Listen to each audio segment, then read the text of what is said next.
अच्छी पैदावार लेने के लिए किसान भाई धान की नर्सरी लगाने से लेकर फसल कटाई तक उसकी अच्छी तरह देखभाल करते हैं।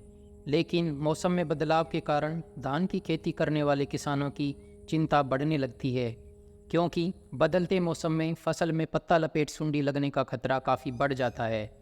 धान की फसल में इस समय पत्ता लपेट से किसान भाई काफ़ी परेशान हैं। पत्ता लपेट का असर जल्दी दिखाई नहीं देता और धीरे धीरे ये अपने आसपास के ज़्यादातर पौधों में फैल जाता है। ऐसे में किसान भाइयों को पत्ता लपेट सुंडी से सावधान रहना चाहिए। पत्ता लपेट सुंडी क्या होती है और इसकी पहचान कैसे करें? धान की फसल पर इसके असर के बारे में हम आपको विस्तार से जानकारी देंगे और आपको इससे बचने के उपाय बताएंगे। इन सभी सवालों के जवाब पाने के लिए इस वीडियो को पूरा देखें।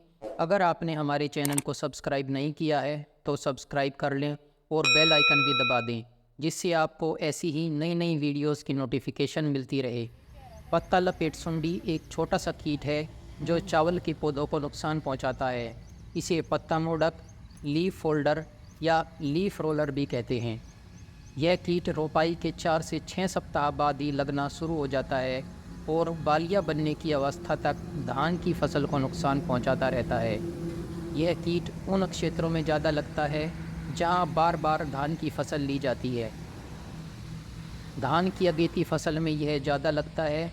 अगर बारिश कम हो तो भी यह धान में ज़्यादा लगता है। यह कीट नारंगी भूरे रंग का होता है। इसके ऊपर बहुत सी छितरी लाइनें, चकतियाँ और पंखों के किनारे पर एक गहरी धारी होती है।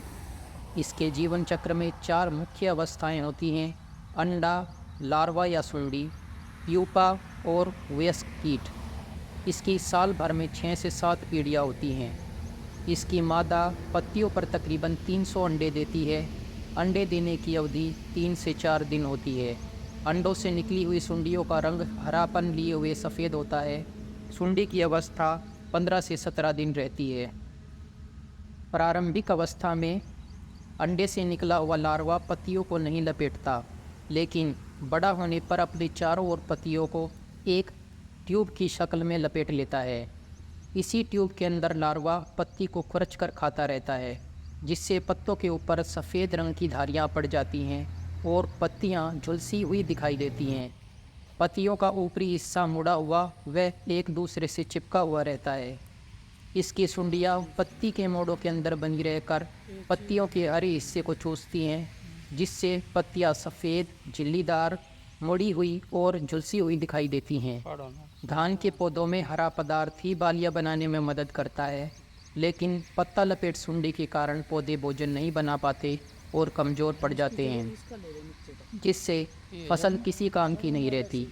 इस कीट के कारण पौधे का विकास बहुत ही धीमी गति से होता है। प्यूपा बनने की अवधि 6 से 7 दिन रहती है। इन प्यूपा के अंदर सुंडियाँ वयस्क पतंगों में बदल जाती हैं, जो इसके जीवन चक्र को नए सिरे से शुरू करती है। वयस्क पतंगे 3 से 4 दिन जिंदा रहते हैं और इनका पूरा जीवन चक्र 24 से 29 दिन में पूरा हो जाता है। अक्सर किसान भाई धान की फसल में यूरिया का अधिक इस्तेमाल करने लगते हैं, जिससे धान के पौधों में कच्चापन बढ़ जाता है। इस कारण भी फसल में पत्ता लपेट सुंडी लगने की संभावना बढ़ जाती है। अधिक मात्रा में यूरिया खाद डालने से धान का पौधा भरपूर फुटाव करने के साथ ही नरम हो जाता है, जिससे फसल में हवा का प्रवेश न होने से बीमारियों की चपेट में आने का अंदेशा बना रहता है। फसल के पत्तों पर तितलियां अपने अंडे छोड़ देती है, जिनसे फसल में पत्ता लपेट सहित अन्य कीट उत्पन्न हो जाते हैं। फसल में पत्ता लपेट सुंडी बढ़ने का सबसे बड़ा कारण सुंडी खाने वाले किसान मित्र पक्षियों की संख्या में भारी कमी का होना है। धान की फसल में पत्ता लपेट सुंडी के प्रकोप से पौधे सूखने लगते हैं, जिससे धान की फसल की क्वालिटी खराब होने लगती है। इससे धान की फसल को काफ़ी नुकसान पहुंचता है, इसलिए समय रहते इसका समाधान करना जरूरी है।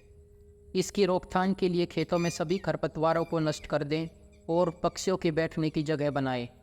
इसके साथ ही 1 एकड़ खेत में 2 फेरोमोन ट्रैप रात 8 बजे से 11 बजे तक लगाएं। फसलों पर अंडे दिखाई देते ही ट्राइकोग्रामा स्पीसीज कार्ड फसलों पर लगाना चाहिए। खड़ी फसल पर प्रति एकड़ 400 से 500 ग्राम बीटी का छिड़काव करें जो इस कीट में रोग फैलाकर इसे ख़त्म कर देता है। इसके अतिरिक्त खेतों में नीम के पाउडर का 5% घोल का छिड़काव करें। रोपाई के समय फटेरा का 4 किलोग्राम प्रति एकड़ की दर से इस्तेमाल करने से यह कीट नहीं लगता है।